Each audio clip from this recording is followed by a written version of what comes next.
हम सभी परम पूज्य गुरुदेव द्वारा लिखित वाङ्मय नंबर 67 का स्वाध्याय कर रहे हैं। इसमें बहुत छोटे छोटे दृष्टांत और कहानियाँ हैं।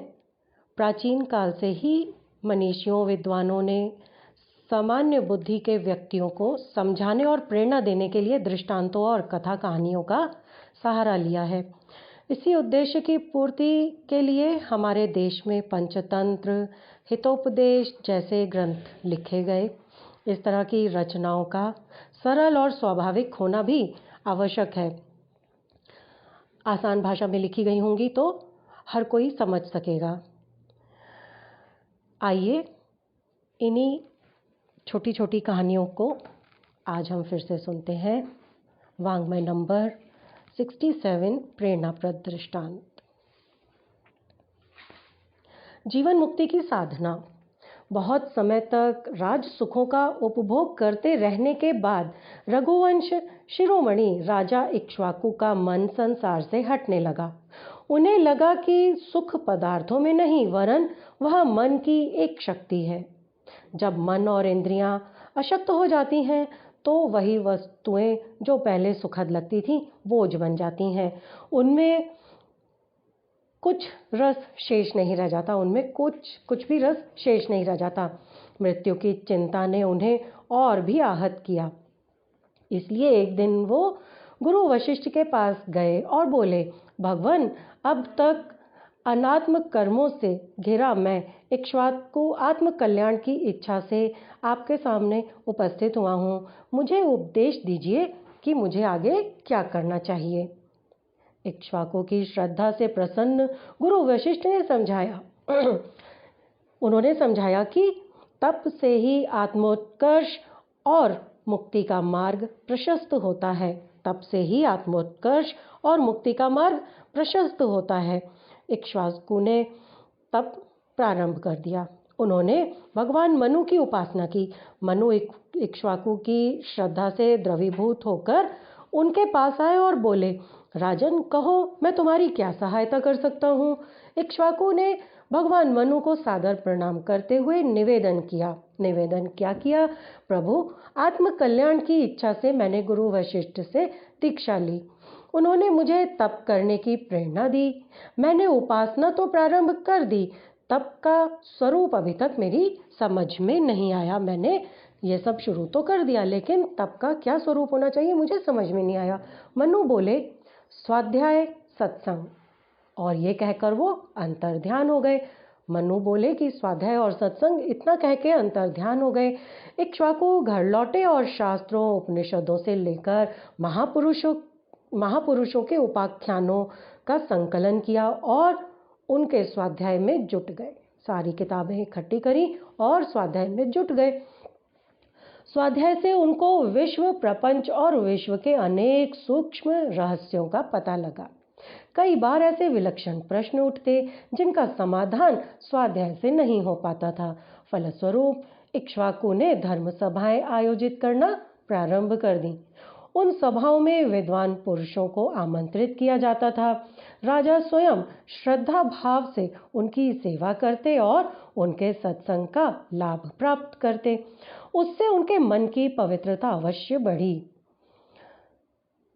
पर भीतर ही भीतर वो क्षुब्ध रहने लगे, क्योंकि उससे उनको मुक्ति का मार्ग नहीं मिल पा रहा था। इस तरह एक वर्ष पूरा हो गया। आगे नवरात्रि आई। उन्होंने फिर नवरात्रि वन में बिताई। भगवती का अनुष्ठान इक्ष्वाकु पीछे करते। सर्वप्रथम भगवान मनु का आवाहन करते। अंतिम दिन भगवान मनु पुनः प्रकट हुए और बोले, विचारणा। बस इतना कहकर वो पुनः अदृश्य हो गए। पहले उन्होंने बोला था स्वाध्याय सत्संग, फिर बोले विचारणा। इतना कहकर फिर से वो अदृश्य हो गए। इक्ष्वाकु फिर घर लौट गए और विचार करना प्रारंभ कर दिया।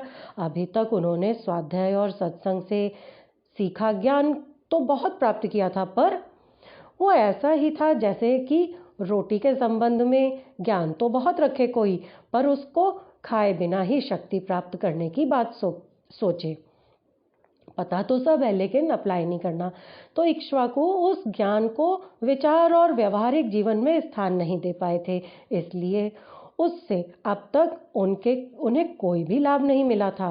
पर जब उस प्राप्त ज्ञान का विचार और आचरण में अभ्यास करना प्रारंभ किया तो उनकी मानसिक प्रसन्नता भी बढ़ी और शक्तियों का विकास भी साथ के साथ बढ़ता गया। आचरण की कसौटी पर इक्ष्वाकु का जीवन धीरे धीरे निखरने लगा था। इस तरह 1 वर्ष और बीत गया, पर मुक्ति का आनंद इक्ष्वाकु अभी तक नहीं ले सके थे। इक्ष्वाकु ने पुनः भगवान मनु की शरण ली। भगवान मनु प्रकट तो हुए, पर एक क्षण बिना रुके केवल असंग भाव कहकर पुनः विलीन हो गए। तीसरी बार, पहली बार स्वाध्याय सत्संग, दूसरी बार उन्होंने बोला विचारना, तीसरी बार जब उन्होंने दर्शन दिया तो बोले असंग भाव, और ये कहकर विलीन हो गए। इक्ष्वाकु घर लौटे। घर की व्यवस्था से राजकाज तक पहले भी निपटाते थे, उसमें कुछ भूलें होती थीं, कई आकर्षण आते थे।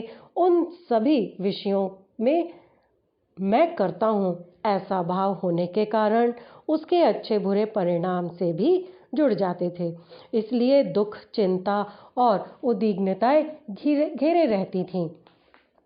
पर अब उन्होंने देखा अपना किया कुछ नहीं, मन में विचार और प्रेरणाएं भी कोई और ही भरता है। अब तक उन्होंने देखा अपना किया कुछ नहीं, मन में विचार और प्रेरणाएं भी कोई और ही भरता है। इक्ष्वाकु अब भी सब काम करते थे, पर असंग भाव के समावेश से पूर्ण अनासक्त भाव से किया करते थे। किसी कर्म में उन्होंने कामनाओं को नहीं जोड़ा। न्याय, विवेक, सत्य की प्रतिष्ठा के लिए वो सभी काम किया करते थे। इससे पहले वाला विषयों में आसक्त रहने वाला मन अनेक चिंताओं और उद्विग्नताओं आदि से मुक्त हो चला। कठोर से कठोर दंड देते हुए भी वो इतने निष्प्रह रहते जितना बड़े से बड़ा धार्मिक आयोजन करते समय रहते थे। इतना करते हुए भी मन की वासनाएं शांत नहीं की जा सकी। अपनी इच्छाएं प्रायः जुड़ जाने से इक्ष्वाकु दीनता और आत्म दौर्बल्य अनुभव कर रहे थे। जब तक आसक्ति न हो मनुष्य परमानंद की प्राप्ति भी कैसे कर सकता है। सो वह पुनः योगपीठ पहुंचे और भगवान को कातर स्वरों से पुकारा। साधना मार्ग पर उत्तरोत्तर अग्रसर होते हुए इक्ष्वाकु के मन की बात जानने वाले मनु ने शिष्य के शीश पर हाथ फेरा और कहा, विलापिनी अर्थात वासनाओं का परित्याग कर। इक्ष्वाकु ने अपनी इंद्रियों पर कठोर प्रतिबंध लगाकर उन्हें वशवर्ती बनाना प्रारंभ कर दिया। आस्वाद व्रत से जिह्वा पर विजय प्राप्त की, उससे कर्मेंद्रियों पर सहज ही नियंत्रण हो गया। ये 2 ही इंद्रियां सशक्त थीं। उनके नियंत्रण में आते ही इक्ष्वाकु का मन ईश्वरीय भूत होने लगा। 2 ही इंद्रियां सशक्त थीं, उनको जब कंट्रोल कर लिया तो धीरे धीरे उनका मन ईश्वरीय भूत होने लगा। वो घंटों तन्मयता पूर्वक ब्राह्मी स्थिति में बैठे विचार समाधि में विचरण करने लगे। उस अवस्था में कई बार गतिरोध उत्पन्न होता। इक्ष्वाकु आनंद के स्वरूप को समझने लगे तो एक दिन भगवान मनु स्वयं प्रकट हुए। इक्ष्वाकु ने उन्हें प्रणाम करके पूछा, भगवान, शिष्य के द्वार आपका आना मंगलकारक है, सेवा का निर्देश दीजिए। मनु बोले, तात, मोक्ष की इच्छा रखने वाले प्रत्येक साधक को लक्ष्य तक पहुंचाना मेरा धर्म है। तूने भगवान की शरण ली है तो तेरी कुशल क्षेम भी उन्हें ही वहन करनी थी। मैं उन्हीं की प्रेरणा से तुझे ये बताने यहाँ पर आया हूँ। तू केवल प्रेम का अभ्यास कर, उससे तेरी आनंद रूप स्थिति परिपक्व होगी। ये कहकर मनु अपने लोक को चले गए। इक्ष्वाकु ने सृष्टि के संपूर्ण प्राणियों को एक ही चेतना के विभिन्न रूप मानकर उनसे प्रेम भावनाओं का विकास प्रारंभ किया। सारे संसार को वो अपना स्वरूप देखने और सबसे प्रेम करने लगे। उससे उन्हें शुष्क और नीरस, अनुपयोगी और तुच्छ वस्तुओं में भी आनंद की झलक मिलने लगी। 5वीं भूमिका इक्ष्वाकु ने प्रेम भावनाओं के विकास द्वारा पार की। अब वे जीवन मुक्त अवस्था में सर्वत्र विचरण करने लगे थे। घूमते हुए इक्ष्वाकु की आत्मा मनुलोक में जा पहुंची। लोग उनके जागृत शरीर को पृथ्वी में देखते थे, पर इक्ष्वाकु की आत्मा स्वप्नावस्था के समान कहीं और थी। भगवान मनु ने उनका स्वागत करते हुए 6ठी भूमिका स्वयं संवेदन रूपा स्थिति पर पदार्पण कर आदेश दिया। छठी भूमिका स्वयं संवेदन रूपा स्थिति पर पदार्पण का आदेश दिया। तब इक्ष्वाकु ने अनुभव किया, ये जो संसार है वह सब ब्रह्म तत्व से ही प्रकट हुआ है। ब्रह्म ही अपने भीतर से अनेक प्रकार की सृष्टि पैदा करता है। उन्होंने अपना अहम भाव को सच्चिदानंद स्थिति में विकसित कर 6वीं भूमिका भी पार कर ली। अब उनकी चिर जागृत अवस्था थी। स्वप्न और जागृत अवस्था में कोई अंतर न था। वो आत्मा में आत्मा की अनेक सृष्टियों को बनाने बिगाड़ने का आनंद लेने लगे। अब तक शरीर में रहते हुए उन्होंने सब अनुभव किया था, पर ब्रह्म तो अशरीर, अजन्मा, अव्यक्त, अनाम, अरूप है। उसे उसी रूप में ही पाया जा सकता है। इसीलिए एक दिन इक्ष्वाकु ने अपने जर्जर तन का परित्याग किया और परिप्रौढ़ावस्था को प्राप्त कर ब्रह्मलोक को चले गए। आगे बढ़ते हैं। ब्रह्मत्व की पहचान। बहुत पहले भारतवर्ष में एक मनीषी हुए हैं। जब उनका अंतिम समय समीप आया तो राजा उनसे उनकी अंतिम इच्छा पूछने के लिए आए। उन्होंने अंतिम शब्द मात्र यही कहे, आप मेरे बच्चे को इतनी शिक्षा भर दिला दीजिएगा कि वो किसी धनपति अथवा शासन तंत्र की कृपा का भिखारी न रहे। अब उन्होंने अपनी अंतिम इच्छा ये बताई कि मेरे बच्चे को इतना पढ़ा देना कि वो किसी धनपति अथवा शासन तंत्र की कृपा का भिखारी न रहे। राजा ने यही किया। उस बच्चे को ज्ञानार्जन के लिए काशी भेज दिया। जिन पुरोहित के संरक्षण में वो बच्चा पल रहा था, उन्होंने उसके युवा होने तथा समुचित ज्ञान अर्जित करने पर कहा कि अब तुम कुछ भेंट लेकर राजा के पास जाओ और उन्हें नमन कर अपने अर्जित ज्ञान का प्रमाण दो। मात्र बौद्धिक ज्ञान प्राप्त किए हुए उस ऋषि पुत्र ने जैसा बताया गया था वैसा ही किया। राजा का बुलावा आने पर खुशामदी रुख अपनाते हुए राजा को भेंट दी और चरणों में सिर नवाया। राजा उसकी चापलूसी चेष्टा देखकर निराश हुए। उन्होंने उस युवक से पुनः शिक्षा प्राप्त करने हेतु काशी जाने को कहा।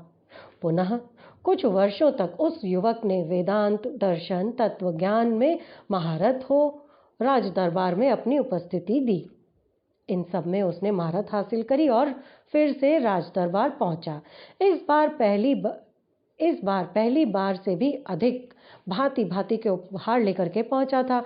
भाव भंगिमा में विनम्रता इतनी कि कोई भी खुशामद पसंद करने वाला राजा प्रसन्न हो ऊंचा पद दे देता। इतनी उसने उपहार और ये सब लेके गया था कि कोई और होता तो उसको कुछ ऊंचा पद दे देता। राजा को मनीषी के वचन याद थे। उन्होंने निराश होकर सोचा कि इसका ब्राह्मणत्व अभी भी नहीं जागा, आत्मसम्मान इसमें विकसित हुआ ही नहीं, फिर पुरोहित पद देने का तो प्रश्न ही नहीं उठता।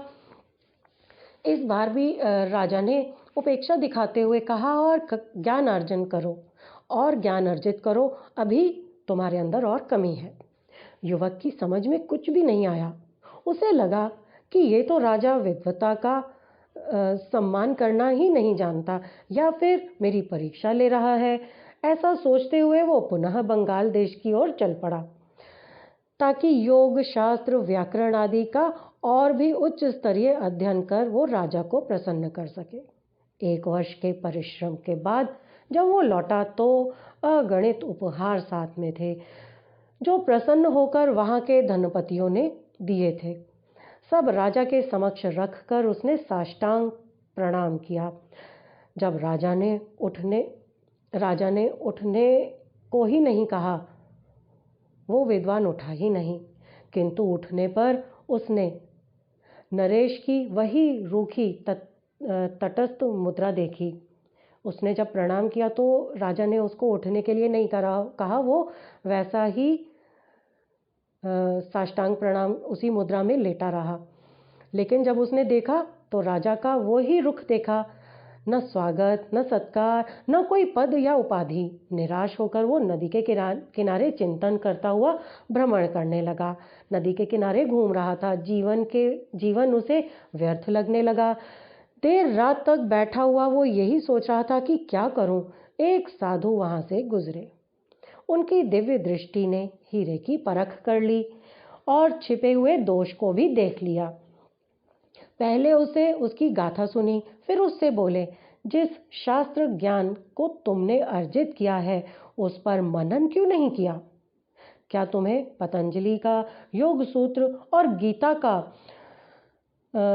समत्वम योग उच्यते वाला तत्व दर्शन ये नहीं सिखाता कि आत्मिक संपदा का संपन्न विभूतिवान को किसी प्रकार की राजकृपा रूपी भिक्षा नहीं चाहिए? तुम्हारा असम्मान, अंदर का ब्राह्मणत्व तो इस ज्ञान से और भी प्रखर होना था, किंतु तुम तो उसे भी गिरा बैठे। युवक द्वारा भावी मार्गदर्शन पाए जाने पर साधु ने कहा, अब इस तत्व दर्शन को जीवन में उतारो। जो साधु ने उनको मार्गदर्शन दिया और ये कहा कि इस तत्व दर्शन को जीवन में उतारो। योग चित्त वृत्ति निरोध का नाम है। इसके उच्चतर सोपानों को प्राप्त करो। पूरी लगन से तप करो, इतना प्रचंड तप कि स्वयं इंद्र भी सारा वैभव तुम्हारे चरणों में रख दे और तुम्हें आत्मसत्ता के समक्ष वो भी तुच्छ लगने लगे। युवक ने जो कुछ भी सीखा पढ़ा था उस पर अमल करते हुए स्वयं को साधना पुरुषार्थ में नियोजित कर दिया। उसे सांसारिक वैभव से कोई मतलब नहीं रह गया। निराहार रहता और सतत साधनारत रहता। धीरे धीरे कीर्ति फैली। लोग आते, चरणों में धन संपदा फल पुष्प रखते, पर योगी राज ने कभी उन पर दृष्टि नहीं डाली। समाचार राजा के कानों तक पहुंचा। पता चला कि ये वही युवक है जो पहले उनके आदेश पर ज्ञान अर्जन करने के लिए गया था। राजा ने एक परीक्षा और लेनी चाहिए। अपने प्रधानमंत्री को योगी राज की सेवा में भेज दिया और कहा, उन्हें यहाँ लेकर के आओ। मंत्री जी ने भी जाकर देखा कि ये वही युवक है। उन्होंने भी लगभग आदेशात्मक भाषा में कहा, राजा की आज्ञा है कि आप हमारे साथ चलें। योगी राज ने शांत संतुलित स्वर में कहा, हम तो एक परब्रह्म का अनुशासन मानते हैं। किसी राजा की आज्ञा का यहाँ कोई महत्व नहीं। अपने राजा से कह दो कि यदि वो स्वयं आकर मिलना चाहें तो हम कुछ क्षण उन्हें यहाँ आश्रम में भी दे देंगे। राजा अपनी शासन व्यवस्था संबंधी कोई परामर्श चाहे तो हमें देने में कोई संकोच नहीं होगा। वो हमारा कर्तव्य है। हतप्रभ मंत्री ने जाकर राजा को सारी बात बताई तो वो बड़े प्रसन्न हुए। उन्होंने समझ लिया था कि उस युवक से वो चाहते थे जो उस युवक से वे चाहते थे वह उसने अर्जित कर लिया। राजा तो उससे यही चाहते थे। राजा ने जाकर पूरे सम्मान के साथ याचना की, अब आप चलिए और राजपुरोहित बन शासन का सूत्र संचालन करिए। योगी राज ने उन्हें धन्यवाद देते हुए कहा कि अब मेरा स्थान जहाँ है वहीं ठीक है। आप वहीं रहें और राज्य को हमारी अमानत मानकर चलाते रहें। जब भी चाहें मार्गदर्शन लेने आप आ सकते हैं। राजा ने उनके चरणों में मस्तक नवाया और कहा, आप धन्य हैं। आपने धर्म तंत्र की न केवल लाज रखी बल्कि उसे पुनः अपने उच्च स्थान पर प्रतिष्ठित कर दिया है। आप यहीं आश्रम में साधना करते रहें, हम पर अपनी कृपा दृष्टि बनाए रखें। कभी मार्ग से विचलित होता देखें तो आप हमारा मार्गदर्शन भी करें। आगे दूसरी कथा की ओर बढ़ते हैं। मानव जीवन की भूल भुलैया। एक बड़ा सुंदर शहर था। उसका राजा बड़ा उदार और धर्मात्मा था। प्रजा को प्राणों के समान प्यार करता, उसकी भलाई के लिए बड़ी बड़ी सुंदर राज व्यवस्थाएं करता। उसने एक कानून प्रचलित किया कि अमुक अपराध करने पर देश निकाले की सजा मिलेगी। कानून तोड़ने वाले अनेक दुष्ट आत्मा राज्य से निकाल बाहर किए गए। राज्य में सर्वत्र सुख शांति का साम्राज्य था। एक बार किसी प्रकार वही जुर्म राजा से बन पड़ा। एक बार राजा से जुर्म बन पड़ा, उनसे कोई गलती हो गई। बुराई तो कर गया, पर पीछे उसे बहुत दुख हुआ। राजा था सच्चा, अपने पाप को वो छुपा भी नहीं सकता था, पर उसने ऐसा किया नहीं। दूसरे दिन बहुत दुखी होता हुआ वो राज दरबार में उपस्थित हुआ और सबके सामने अपना अपराध कह सुनाया। साथ ही ये भी कहा कि मैं अपराधी हूँ, इसलिए मुझे दंड मिलना चाहिए। दरबार में सभासद ऐसे धर्मात्मा राजा को अलग होने देना नहीं चाहते थे। फिर भी राजा अपनी बात पर दृढ़ रहे। उसने कड़े शब्दों में कहा, राज्य के कानून को मैं ही नहीं मानूंगा तो प्रजा उसे किस प्रकार पालन करेगी। मुझे देश निकाला होना चाहिए। अस्तु ये तय करना पड़ा कि राजा को निर्वासित किया जाए। अब प्रश्न उपस्थित हुआ कि नया राजा कौन हो। उस देश में प्रजा में से ही किसी व्यक्ति को राजा बनाने की प्रथा थी। जब तक नया राजा न चुन लिया जाए तब तक उसी पुराने राजा को कार्यभार संभाले रहने के लिए विवश किया गया। उसे ये बात माननी पड़ी, जब तक नया राजा नहीं मिल जाएगा तब तक पुराना राजा ही कार्यभार संभालेंगे, और ये बात राजा को माननी पड़ी। उस जमाने में आज की तरह वोट पढ़कर चुनाव नहीं होते थे। तब वे लोग इस बात को जानते ही न हो सो बात न थी। वो अच्छी तरह जानते थे कि ये प्रथा उपहासास्पद है। लालच, धौंस और झूठे प्रचार के बल पर कोई नालायक भी चुना जा सकता है। इसलिए उपयुक्त व्यक्ति की कसौटी उनके सद्गुण थे। जो अपनी श्रेष्ठता प्रमाणित करता था वही अधिकारी समझा जाता था। उस देश के राजा जैसा धर्मात्मा था वैसा ही प्रधानमंत्री बुद्धिमान भी था। उसने नया राजा चुनने की तिथि नियुक्त की और घोषणा की कि अमुक तिथि को दिन के 10 बजे जो सबसे पहले राजमहल में जाकर महाराज से भेंट करेगा वही राजा बना दिया जाएगा। राजमहल एक पथरीली पहाड़ी पर शहर से जरा 1 मील हटकर दूर था, पर उसके सब दरवाजे खोल दिए गए थे। भीतर जाने की कोई रोक टोक नहीं थी। राजा के बैठने की जगह भी खुले में थी और वो मुनादी करके सबको बता दिया गया कि जो 10 बजे राजा के पास पहुंच जाएगा, सबसे पहले पहुंचेगा, वो ही राजा बना दिया जाएगा। राजा के चुनाव से 1-2 दिन पहले प्रधानमंत्री ने शहर खाली करवाया और उसे बड़ी अच्छी तरह सजाया। सभी सुख उपभोग की सामग्री जगह जगह उपस्थित कर दी। उन्हें लेने की सबको छूट थी।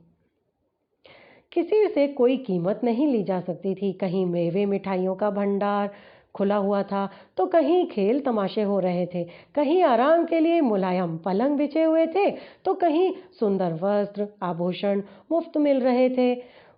कोमलांगी तरुणियां सेवा शुश्रूषा के लिए मौजूद थीं। जगह जगह नौकर दूध और शरबत के गिलास लिए हुए खड़े थे।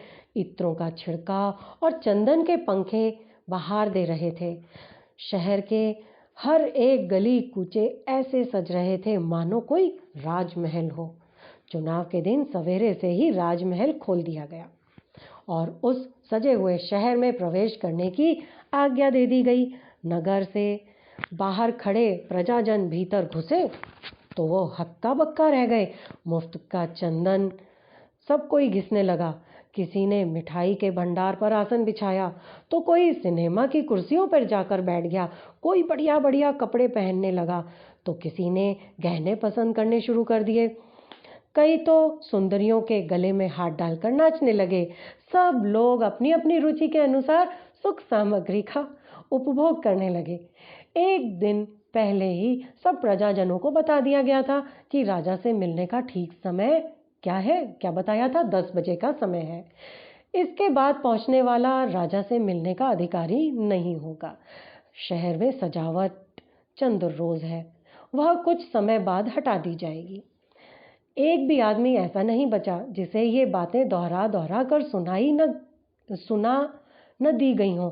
सबने कान खोलकर सुन लिया था। सबने ये सुन लिया था कि राजा से मिलने का समय 10 बजे का है और ये जो शहर की सजावट हुई है, मिठाइयों की दुकान, खेल तमाशे, ये सब कुछ दिन तक यहीं रहेंगे। शहर की सस्ती सुख सामग्री ने सबका मन ललचा लिया। उसे छोड़ने को किसी का जी नहीं चाहता था। राज मिलने की बात को लोग उपेक्षा की दृष्टि से देखने लगे। कोई सोचता था दूसरों को चलने दो, मैं उससे आगे दौड़ जाऊंगा। दूसरों को तो चलने दो, मैं उनसे आगे दौड़ जाऊंगा। कोई ऊँघ रहे थे, कभी कोई अभी तो बहुत वक्त पड़ा है। किसी का ख्याल था सामने की चीज़ों को ले लो, राज न मिला तो ये भी हाथ नहीं आएंगी। कोई तो राज मिलने की बात का मजाक उड़ाने लगे थे कि ये गप है, इसलिए तो उड़ाई गई है कि हम लोग सामने वाले सुखों को न भोग सकें। एक दो ने हिम्मत बांधी और राजमहल की ओर चल पड़े, पर थोड़ा ही आगे बढ़ने पर महल का पथरीला रास्ता और शहर का मनोहर दृश्य उनके मार्ग में बाधक बनने लगा। बेचारे उल्टे पांव जहां थे वहां लौट आए। सारा नगर उस मौज बहार में मस्त हो गया था। सब उसी में मस्त हो रहे थे कि कुछ खा पी लिया जाए, कुछ अच्छा अच्छा देख लिया जाए। ठंडी ठंडी चंदन के पंखों की हवा चल रही है, तो सब उस आनंद में मगन हो गए। 10 बज गए पर हजारों लाखों प्रजाजनों में से एक भी वहां नहीं पहुंचा। बेचारा राजा दरबार लगाए हुए अकेला बैठा हुआ था। प्रधानमंत्री मन ही मन खुश हो रहे थे कि उसकी चाल कैसे सफल हुई, कितना चालाक था। जब कोई भी नहीं आया तो लाचार होकर उसी राजा को पुनः राजभार संभालना पड़ा। ये कहानी काल्पनिक है, परंतु मनुष्य जीवन में ये बिल्कुल सच उतरती है। गुरुदेव बता रहे हैं कि ये कहानी काल्पनिक है, लेकिन मनुष्य जीवन में ये बिल्कुल सच उतरती है। ईश्वर को प्राप्त करने पर हम राज्य मुक्ति, अक्षय आनंद प्राप्त कर सकते हैं। उसके पाने की अवधि भी नियत है। मनुष्य जन्म समाप्त होने पर ये अवसर हाथ से चला जाता है। मनुष्य जन्म समाप्त हो जाने पर यह अवसर हाथ से चला जाता है। संसार के मौज तमाशे थोड़े समय हैं, ये कुछ काल बाद छिन जाते हैं। सब किसी ने ये घोषणा सुन रखी है कि संसार का भोग नश्वर है, ईश्वर की प्राप्ति में सच्चा सुख है, परंतु प्रभु की प्राप्ति का अवसर मनुष्य जन्म में रहने तक ही है।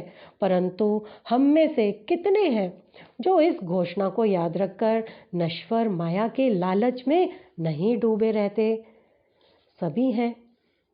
अवसर चला जाता है, हम माया के बुलावे में फंसकर तुच्छ वस्तुओं को समेट रहे हैं और अक्षय सुख की और आंख उठाकर भी नहीं देखते। हमारे इस व्यवहार को देखकर शैतान मन ही मन खुश होता है कि मेरी चाल कैसी सफल हो रही है। मनुष्य जीवन का यही हाल है। आगे दूसरी बहुत सुंदर कहानी है। ये तो बहुत सुंदर कहानी थी। आइए दूसरी की ओर बढ़ते हैं। प्रपंच प्रेम नहीं, निस्वार्थ प्रेम। नारद को स्वास्थ्य बहुत प्रिय था, सो वो सदैव टहलते रहते थे। क्रियाशील जीवन जीने का उनका स्वभाव ही बन गया था। एक बार वो पितामह ब्रह्मा के राज्य में विचरण कर रहे थे। पीयूष पावन पर्वत की तलहटी में भ्रमण कर रहे नारद ने एक विचित्र वृक्ष के दर्शन किए। बड़ा एक उनको विचित्र वृक्ष दिखाई दिया। इस वृक्ष में तना था, डालियां थीं, पर वो सब ठूंठ से लगते थे। हरियाली तो दूर वृक्ष में एक पत्ती भी नहीं थी। हाँ, फल अवश्य लगे थे, पर वो सभी काले थे। उस वृक्ष के नीचे सैकड़ों जीव जंतु और पक्षी मरे पड़े थे। विचारशील नारद ने अनुमान कर लिया था कि ये फल विषैले होंगे। उन्होंने ये अनुमान लगाया कि फल जो है विषैले हैं, क्योंकि नीचे कितने जीव जंतु मरे हुए थे। इन जीवों ने इन फलों को खाने का प्रयास किया होगा और इसलिए अपनी जान गंवा बैठे होंगे। नारद ने सोचा, जीव तो मरण धर्मा ही है, उसके लिए दुख करने का क्या लाभ। किंतु उस वृक्ष के पत्र विहीन होने और फलों के विषैले होने का उन्हें बड़ा विस्मय हुआ। उनको इस चीज़ से बड़ा आश्चर्य हुआ कि इस पेड़ में पत्ते नहीं हैं और इसके फल जो हैं वो विषैले हैं। जब उनकी विचार शक्ति ने काम नहीं दिया तो अपनी जिज्ञासा शांत करने के लिए वो पीछे लौट पड़े और वहां से चलकर सीधे पुराण पुरुष ब्रह्मा जी के पास पहुंचकर उन्होंने पूछा, भगवान, आपकी सृष्टि में विष फल ऐसा तो अनंत सृष्टियों में कहीं नहीं देखा। ये वृक्ष कहाँ से आया भगवान, जिसमें एक भी पत्ता नहीं है, मृत्यु मुख में पहुंचाने वाले। ये फल क्या कभी शीतल और सुमधुर नहीं हो सकते। दीर्घ निश्वास छोड़ते हुए विधाता बोले, तात, बहुत दिन हुए यहाँ एक युवक आया। वह जिससे मिलता भक्ति और वैराग्य की बातें करता। लोगों ने कहा पागल हो गया है। तुम जानते ही हो, मनुष्य की स्थूल बुद्धि को तो केवल स्थूल और स्वार्थपूर्ण बातें ही सोच सकती है। परमार्थिक तत्वों की अनुभूति तो साधनाशील और धार्मिक व्यक्तियों की होती है।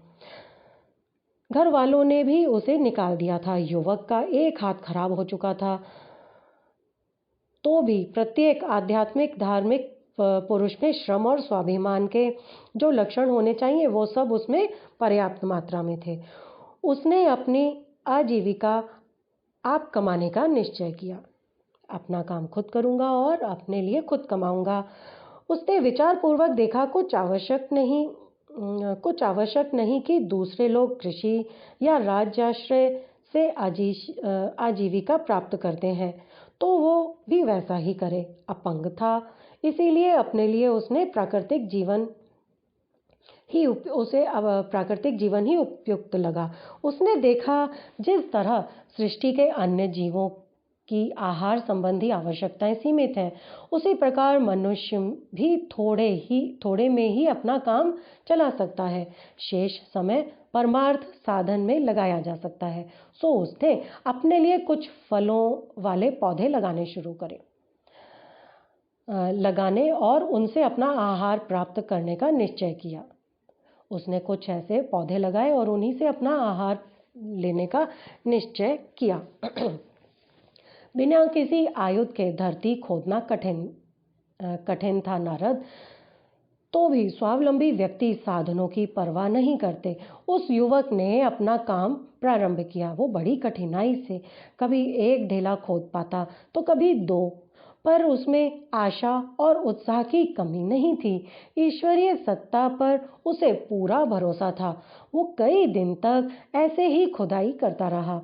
उसकी बहन आई और हंसती हुई निकल गई। उसकी दृष्टि में भाई जैसा मूर्ख इस सृष्टि में दूसरा नहीं था। उसकी बहन आई और उसको ऐसा करते देख हंसते हुए निकल गई। वो ये सोचती थी कि मेरे भाई के जैसा मूर्ख इस दुनिया में कोई नहीं है। कुछ देर बाद पत्नी आई। उसके हाथ में शीतल जल भरा हुआ घड़ा था। युवक ने बड़ी आशा से हाथ उठाया और इस आशय से मुंह से लगाया कि वो थोड़ा सा पानी पिला देगी, किंतु हाय रे आसक्ति, पत्नी ने जल पिलाना तो दूर, दो मीठे शब्द भी नहीं बोले। उपहास के स्वर में उसने कहा, भगीरथ जी और थोड़ा खोदिए, गंगा जी शीघ्र निकलने वाली हैं। अपने पति का उसने मजाक उड़ाया और उनसे ये कहा कि थोड़ा सा और खोदिए, गंगा जी शीघ्र निकलने वाली हैं। मुंह से लगा हाथ निराश होकर नीचे लौट आया। युवक धीरे धीरे मिट्टी फिर से खोदने लगा। तभी उधर से उसके पिता आए। सिर पर फलों का टोकरा था।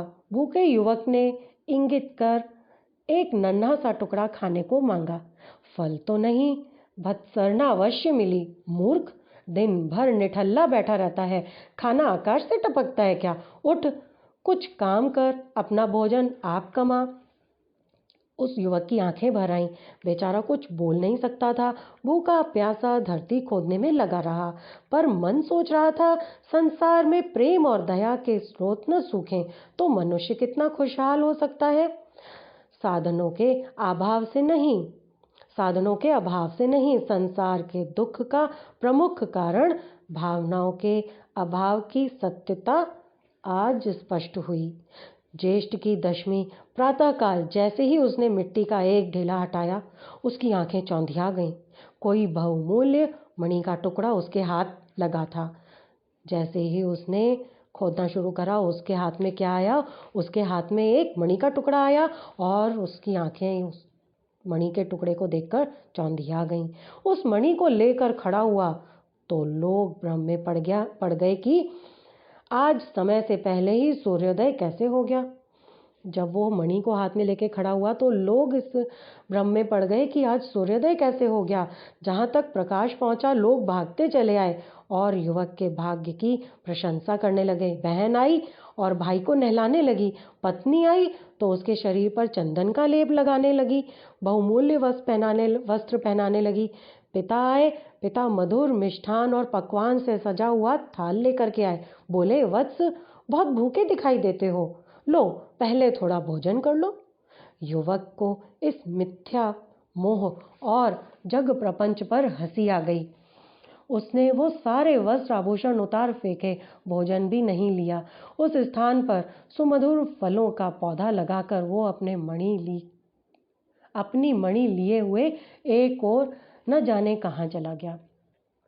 उस दिन से आकृति तो क्या, उसकी छाया के भी दर्शन नहीं हुए। हाँ, उसका रोपा हुआ वृक्ष कुछ दिन में बड़ा होकर मीठे फल अवश्य देने लगा। धीरे धीरे युवक का यश सारे विश्व में गूंजने लगा। जो भी पर्वत से मणि निकलने की बात सुनता उधर ही दौड़ा चला आता। देखते देखते सैकड़ों ही लोग इस पर्वत की खुदाई करने लगे। उन सबके मन में एक ही कामना थी कि हमें भी मणि मिल जाए। लोग आते गए और उसको खोदते चले गए। सच है, संसार में मोहग्रस्त और स्वार्थी व्यक्ति ही अंधानुकरण करते और उसके दुष्परिणाम भुगतते हैं। मणि तो मिली नहीं। एक दिन खोदते खोदते एक भारी भरकम पत्थर का टुकड़ा निकल आया। उसे हटाने के लिए सब लोग एकजुट होकर प्रयत्न करने लगे। सामूहिकता की शक्ति का कहना ही क्या। सो हे नारद, पत्थर हट गया, पर उसके पीछे एक भयंकर नाग छुपा हुआ था। वो फुकार मारकर दौड़ा।